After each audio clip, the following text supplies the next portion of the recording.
शुरुआत करते हैं जीवन परमेश्वर का एक अच्छे जबूर के लिए।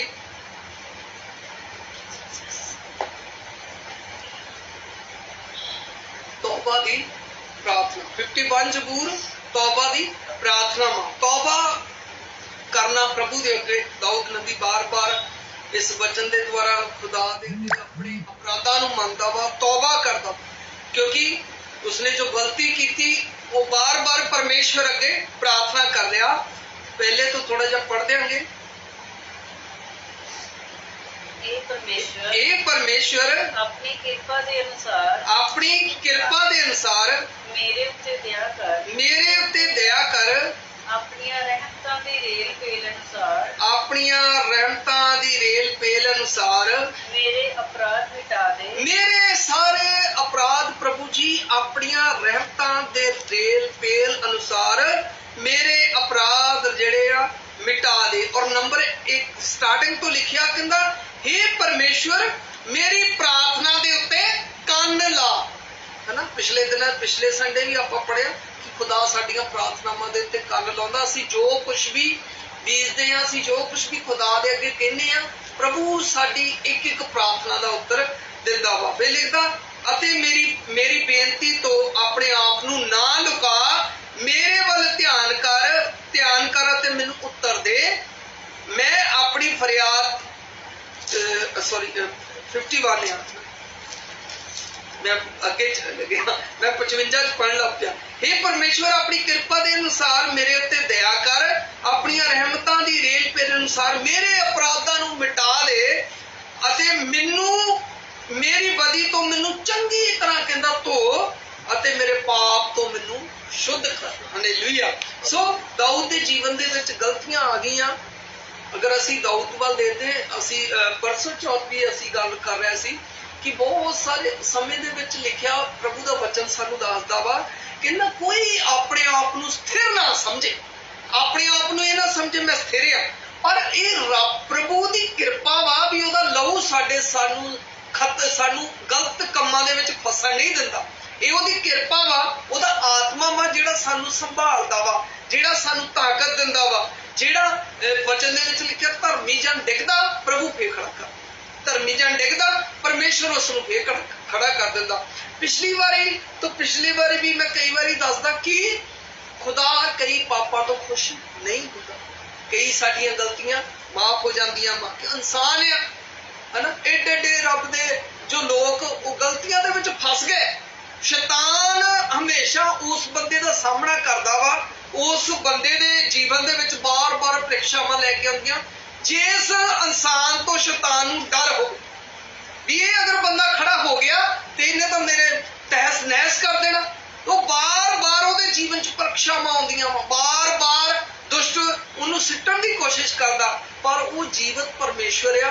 प्रभु इंसान नूं फिर खड़ा करता, चल बई उठ, डरना, दलेरी फिर दिंदा वा, है ना। शैतान की करता, लै बई तू प्रार्थना करना भुल गया, तू आराधना करनी छड्ड दित्ती, तू वचन तो हुण पढ़दा नहीं, तेरे वचन दे विच ध्यान नहीं लगदा, किद्दां तेरी प्रार्थना प्रभु तक पहुंचेगी। पर वचन दे विच लिखिया तुहाडीआं अरज़ोइयां नूं साडा प्रभु सुणदा वा। लिखिया अपनियां रहमतां दी रेल पर अनुसार मेरे अपराध जिहड़े मिटा दे और मेरी बदी तो मैनूं चंगी तरह धो। दाऊद के जीवन च दाऊद ने 2 पाप कीते। पहला उन्हें जब राजा बनिया, दूसरा उन्हें एक होर पाप किया, उन्हें इसराइल की प्रजा नूं गिणना शुरू कर दिता।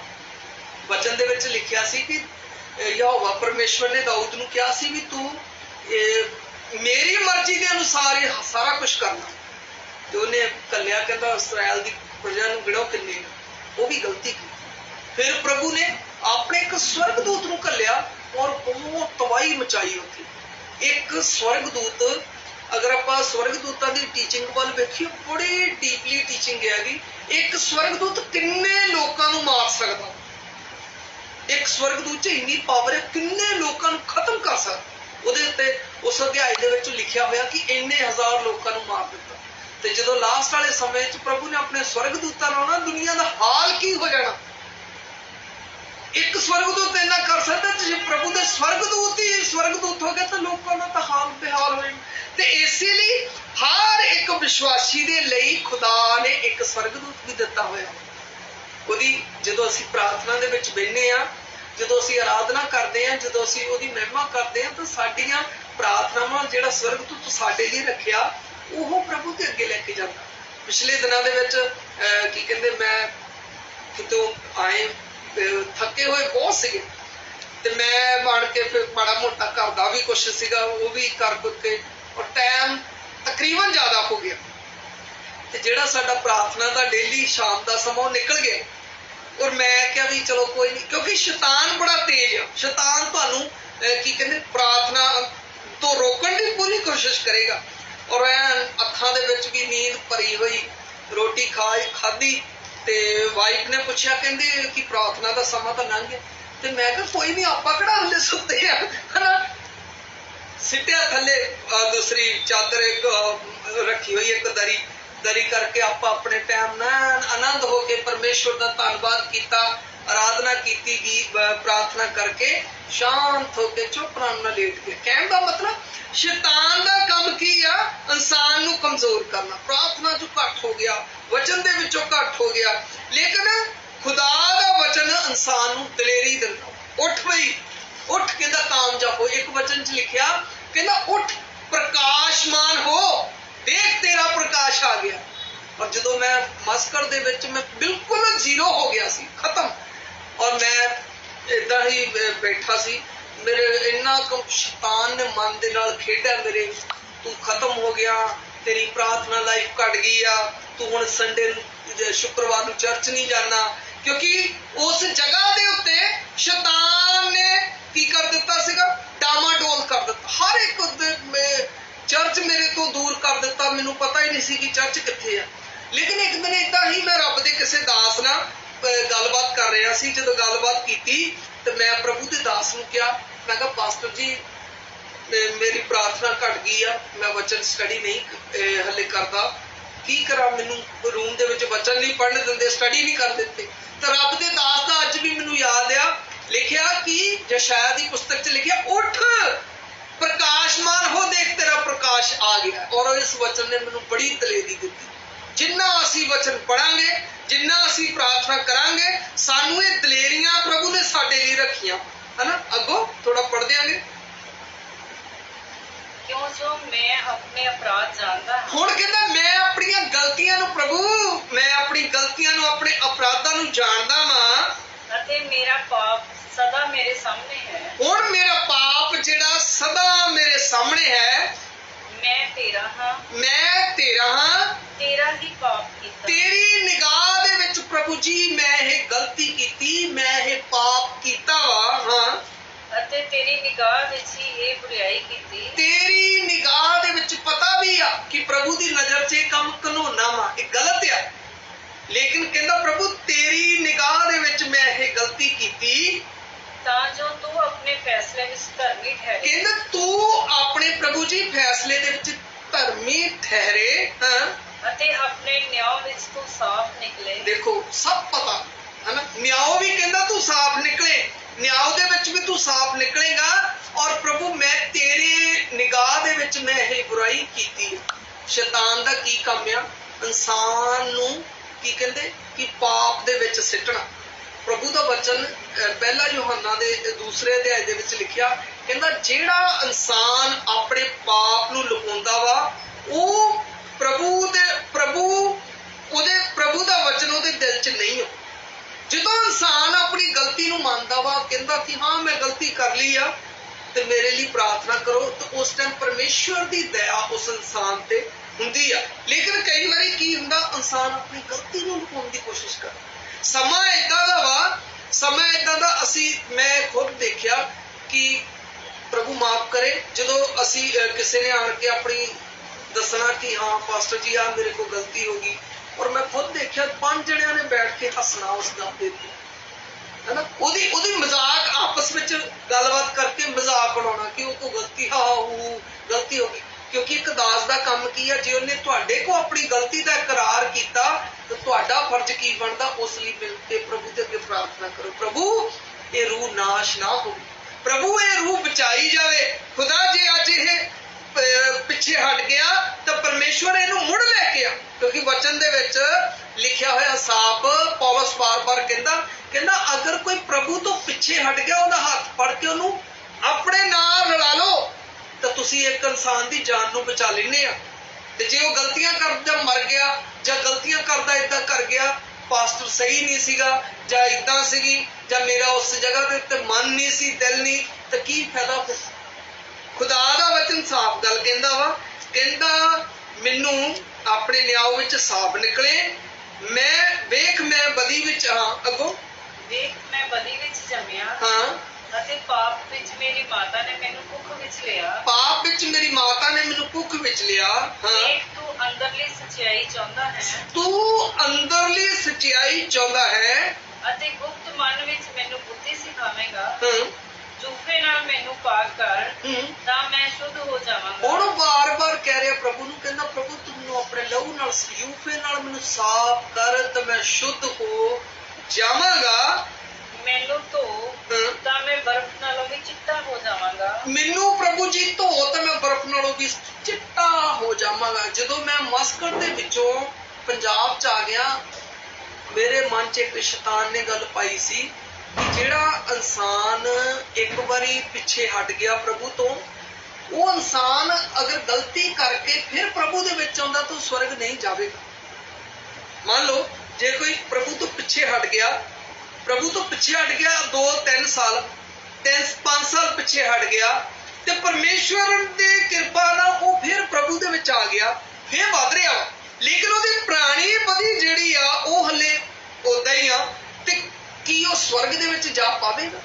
ਹੁਣ ਮੈਂ ਇੱਕ ਪਾਸਟਰ ਸਾਹਿਬ ਨੂੰ ਪੁੱਛਿਆ, ਮੈਂ ਕਿਹਾ ਪਾਸਟਰ ਜੀ ਜਿਹੜਾ ਇਨਸਾਨ ਗਲਤੀ ਕਰਦਾ ਵਾ ਕੀ ਉਹ ਜੇ ਉਹ ਪ੍ਰਭੂ ਦੇ ਵਿੱਚ ਫਿਰ ਵਾਪਸ ਆ ਜਾਂਦਾ ਕੀ ਉਹ ਸਵਰਗ ਜਾ ਪਾਏਗਾ? ਉਹ ਕਹਿੰਦੇ ਵੀ ਹਾਂ ਜਾ ਪਾਏਗਾ। ਫਿਰ ਮੈਂ ਉਹਨਾਂ ਨੂੰ ਕਿਹਾ ਵੀ ਕਿੱਦਾਂ? ਕਹਿੰਦੇ ਕੁਛ ਪਾਪ ਆ ਜਿਹੜੇ ਇਨਸਾਨ ਜਾਣ ਬੁੱਝ ਕੇ ਕਰਦਾ, ਕੁਛ ਗਲਤੀਆਂ ਮੈਨੂੰ ਪਤਾ ਵੀ ਮੈਂ ਕਰ ਲਈ, ਕੁਛ ਪਾਪ ਏਦਾਂ ਦੇ ਆ ਜਿਹੜਾ ਇਨਸਾਨ ਪਰਮੇਸ਼ਵਰ ਜਿਨ੍ਹਾਂ ਨੂੰ ਮਾਫ ਨਹੀਂ ਕਰਦਾ। ਤੇ ਲੇਕਿਨ ਅਗਰ ਅਸੀਂ ਬਾਰ-ਬਾਰ ਉਸ ਗਲਤੀਆਂ ਨੂੰ ਕੰਟਰੋਲ ਕਰਨ ਦੀ ਕੋਸ਼ਿਸ਼ ਕਰਦੇ ਆ ਜਾਂ ਉਸ ਕਮੀਆਂ ਨੂੰ, ਉਸ ਕਮਜ਼ੋਰੀਆਂ ਨੂੰ ਦੂਰ ਕਰਨ ਦੀ ਕੋਸ਼ਿਸ਼ ਕਰਦੇ ਆ, ਵਚਨ ਚ ਲਿਖਿਆ ਖੁਦਾ ਧਰਮੀ ਆ, ਉਹ ਦਇਆ ਕਰਦਾ ਇਨਸਾਨ ਦੇ ਉੱਤੇ। ਇੱਥੇ ਲਿਖਿਆ ਕਹਿੰਦਾ ਮੈਨੂੰ ਜੂਫੇ ਨਾਲ ਮੈਨੂੰ ਪਾਕ ਕਰ ਤਾਂ ਮੈਂ ਸ਼ੁੱਧ ਹੋ ਜਾਵਾਂਗਾ, ਮੈਨੂੰ ਧੋ ਤੇ ਮੈਂ ਬਰਫ਼ ਨਾਲੋਂ ਵੀ ਸਫੇਦ ਹੋ ਜਾਵਾਂਗਾ। ਮੈਨੂੰ ਖੁਸ਼ੀ ਅਤੇ ਆਨੰਦ ਸੁਣਾ। ਮੈਨੂੰ ਪ੍ਰਭੂ ਜੀ ਖੁਸ਼ੀ ਤੇ ਆਨੰਦ ਜਿਹੜਾ ਸੁਣਾ ਤਾਂ ਜੋ ਉਹ ਹੱਡੀਆਂ ਜਿਨ੍ਹਾਂ ਨੂੰ ਤੂੰ ਤੋੜ ਦਿੱਤਾ ਬਾਗ ਹੋਣ। ਮੇਰਿਆਂ ਪਾਪਾਂ ਵੱਲੋਂ ਮੂੰਹ ਫੇਰ ਲੈ। ਮੇਰੇ ਅਪਰਾਧਾਂ ਵੱਲੋਂ ਪ੍ਰਭੂ ਤੂੰ ਮੂੰਹ ਫੇਰ ਲਾ ਅਤੇ ਮੇਰੀਆਂ ਸਾਰੀਆਂ ਬਦੀਆਂ ਨੂੰ ਮਿਟਾ ਦੇ। ਮੇਰੀਆਂ ਬਦੀਆਂ ਨੂੰ, ਮੇਰੇ ਪਾਪਾਂ ਨੂੰ ਪਰਮੇਸ਼ਵਰ ਮਿਟਾ ਦੇ। हे ਪਰਮੇਸ਼ਵਰ ਮੇਰੇ ਲਈ ਇੱਕ ਪਾਕ ਮਨ ਉਤਪੰਨ ਕਰ। ਦੇਖੋ ਜਦੋਂ ਇਨਸਾਨ ਗਲਤੀ ਦੇ ਵਿੱਚ ਆ ਉਹਦਾ ਮਨ ਵੀ ਸ਼ੁੱਧ ਨਹੀਂ ਹੁੰਦਾ। ਇੱਥੇ ਹੁਣ ਪ੍ਰਭੂ ਨੂੰ ਕਹਿ ਰਿਹਾ, ਕਹਿੰਦਾ ਪ੍ਰਭੂ ਮੇਰੇ ਲਈ ਇੱਕ ਪਾਕ ਮਨ ਉਤਪੰਨ ਕਰ। ਜਦੋਂ ਪਾਕ ਮਨ, ਜਦੋਂ ਖੁਦਾ ਦੇ ਨਾਲ ਸਾਡਾ ਅਟੈਚਮੈਂਟ ਆ, ਖੁਦਾ ਦੇ ਨਾਲ ਸਾਡੀ ਬੋਲਚਾਲ ਆ, ਤੇ ਸਾਡਾ ਮਨ ਦਿਲ ਦੋਨੇ ਚੀਜ਼ਾਂ ਸਾਫ਼ ਹੋਣਗੀਆਂ। ਪ੍ਰਭੂ ਮੇਰੇ ਲਈ ਇੱਕ ਪਾਕ ਮਨ ਉਤਪੰਨ ਕਰ ਅਤੇ ਮੇਰੇ ਅੰਦਰ ਨਵੇਂ ਸਿਰੇ ਤੋਂ ਸਥਿਰ ਆਤਮਾ ਵੀ। ਹੁਣ ਉਹਨੂੰ ਪਤਾ, ਕਹਿੰਦਾ ਪ੍ਰਭੂ ਜੇ ਮੇਰੇ ਤੋਂ ਪਰਮੇਸ਼ਵਰ ਦੂਰ, ਮੈਂ ਗਲਤੀ ਕੀਤੀ, ਇਹਦਾ ਮਤਲਬ ਪ੍ਰਭੂ ਮੇਰੇ ਤੋਂ ਦੂਰ ਹੋ ਗਿਆ, ਤੇ ਪ੍ਰਭੂ ਮੇਰੇ ਅੰਦਰ ਸਥਿਰ ਆਤਮਾ ਨੂੰ ਜਾਗਰਿਤ ਕਰ, ਮੇਰੇ ਅੰਦਰ ਸਥਿਰ ਆਤਮਾ ਵੀ ਮੈਨੂੰ ਆਪਣੇ ਹਜ਼ੂਰੋਂ ਨਾ ਢੱਕ। ਦੇਖੋ ਪ੍ਰਭੂ ਦੇ ਅੱਗੇ ਕਿੰਨੀ ਦੁਹਾਈ ਦੇਂਦਾ, ਕਹਿੰਦਾ ਪ੍ਰਭੂ ਮੈਨੂੰ ਆਪਣੇ ਹਜ਼ੂਰੋਂ ਨਾ ਢੱਕ। ਔਰ ਯੋਹੰਨਾ ਦੀ ਅੰਜੀਲ ਚ ਲਿਖਿਆ ਪ੍ਰਭੂ ਯਿਸੂ ਦਾ ਵਚਨ ਕਹਿੰਦਾ ਮੇਰੇ ਤੋਂ ਵੱਖ ਹੋ ਕੇ ਤੁਸੀਂ ਕੁਝ ਵੀ ਨਹੀਂ ਕਰ ਸਕਦੇ ਅਸੀਂ ਪ੍ਰਭੂ ਤੋਂ ਵੱਖ ਹੋ, ਹਨਾ? ਤਾਂ ਉਹ ਪ੍ਰਭੂ ਦੀ ਮੌਜੂਦਗੀ ਨੂੰ ਨਾਲ ਲੈਣਾ ਚਾਹੁੰਦਾ, ਕਹਿੰਦਾ ਪ੍ਰਭੂ ਮੈਨੂੰ ਆਪਣੀ ਹਜ਼ੂਰੋਂ ਨਾ ਢੱਕ ਅਤੇ ਆਪਣਾ ਪਵਿੱਤਰ ਆਤਮਾ ਮੈਥੋਂ ਨਾ ਲੈ। ਆਪਣਾ ਜਿਹੜਾ ਪਵਿੱਤਰ ਆਤਮਾ ਪ੍ਰਭੂ ਜੀ ਤੂੰ ਮੇਰੇ ਤੋਂ ਨਾ ਲੈ, ਕਿਉਂਕਿ ਆਤਮਾ ਤੋਂ ਬਗੈਰ ਅਸੀਂ ਕੀ ਆ? ਕੁਝ ਵੀ ਨਹੀਂ। ਕਈ ਵਾਰੀ ਇਨਸਾਨ ਗਲਤੀ ਕਰਦਾ, ਔਰ ਜਦੋਂ ਮੈਂ ਵੀ ਪ੍ਰਭੂ ਦੇ ਵਿੱਚ ਨਵਾਂ ਆਇਆ, ਮੈਨੂੰ ਇੱਕ ਚੀਜ਼ ਦੀਦੀ ਹੁੰਦੀ ਸੀ, ਮੈਂ ਅਗਰ ਮੋਟਰਸਾਈਕਲ ਤੇ ਜਾਣਾ ਔਰ ਮੋਟਰਸਾਈਕਲ ਤੇ ਜਾਂਦੇ ਹੋਏ ਕਈ ਵਾਰੀ ਮੈਂ ਵਚਨ ਦੇਖਦਾ ਹੁੰਦਾ ਸੀਗਾ ਮੋਟਰਸਾਈਕਲ ਤੇ ਜਾਂਦੇ ਹੋਏ ਖੁੱਲੀਆਂ ਅੱਖਾਂ ਦੇ ਨਾਲ, ਔਰ ਮੈਂ ਨਾਲ ਹੀ ਕਹਿਣਾ ਇਹ ਕਿਹੜਾ 32 ਜ਼ਬੂਰ ਇਹ ਤਾਂ, ਔਰ ਖੁਦਾ ਨੇ ਫਿਰ ਮੈਨੂੰ ਸਿਖਾਇਆ ਉਹ ਚੀਜ਼ ਨੂੰ ਪੜ੍ਹਨਾ, ਉਹ ਪੜ੍ਹਨਾ ਵੀ ਕਿ 32 ਜ਼ਬੂਰ ਆ, ਘਰੇ ਆਣ ਕੇ ਉਹਨੂੰ ਪੜ੍ਹਨਾ ਵੀ, ਦੇਖਣਾ ਵੀ ਕਿ 32 ਜ਼ਬੂਰ ਚ ਕੀ ਲਿਖਿਆ ਵਾ। ਤੇ ਕਹਿਣ ਦਾ ਮਤਲਬ ਜਿਹੜਾ ਆਤਮਾ ਸਾਨੂੰ ਦਲੇਰੀ ਦਿੰਦਾ, ਆਤਮਾ ਸਾਨੂੰ ਬੁਰਾਈ ਤੋਂ ਰੋਕਦਾ, ਆਤਮਾ ਸਾਨੂੰ ਹਰ ਇੱਕ ਬੁਰੇ ਕੰਮ ਤੋਂ ਸਾਡੀ ਅਗਵਾਈ ਕਰੇਗਾ। ਨਹੀਂ ਇਹ ਤੇਰੇ ਵਾਸਤੇ ਗਲਤ ਆ, ਉਹ ਕਹਿੰਦਾ ਪ੍ਰਭੂ ਆਪਣਾ ਆਤਮਾ ਮੇਰੇ ਤੋਂ ਨਾ ਲੈ, ਆਪਣੀ ਮੁਕਤੀ ਦੀ ਖੁਸ਼ੀ ਮੈਨੂੰ ਮੋੜ ਦੇ ਅਤੇ ਆਪਣੇ ਪਰਮ ਆਤਮਾ ਨਾਲ ਮੈਨੂੰ ਸੰਭਾਲ। ਪਰਮਾਤਮਾ ਨਾਲ ਪਰਮੇਸ਼ਰ ਤੂੰ ਮੈਨੂੰ ਸੰਭਾਲ। ਤਦ ਮੈਂ ਅਪਰਾਧੀਆਂ ਨੂੰ ਤੇਰੇ ਰਾਹ ਸਿਖਾਵਾਂਗਾ ਅਤੇ ਪਾਪੀ ਤੇਰੇ ਵੱਲ ਮੁੜਨਗੇ।